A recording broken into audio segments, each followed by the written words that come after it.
exposing the truth in free Minecraft servers.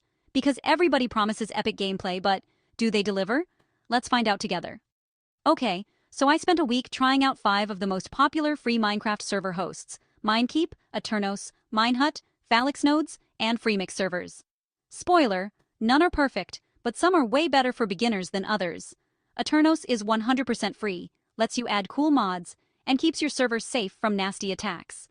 Downsides? Annoying ads, long wait times, and sometimes your ping is higher than your hopes of finding diamonds on day 1. Minehut gives you 2 free servers, great for testing with friends, but maxes out at 10 players and only 1 GB RAM. Want more? You'll have to pay up.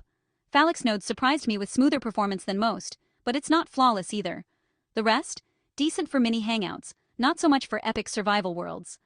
Bottom line, free servers are awesome for starting out, but don't expect lag-free magic. Pick your favorite, grab your friends, and let the blocky adventures begin.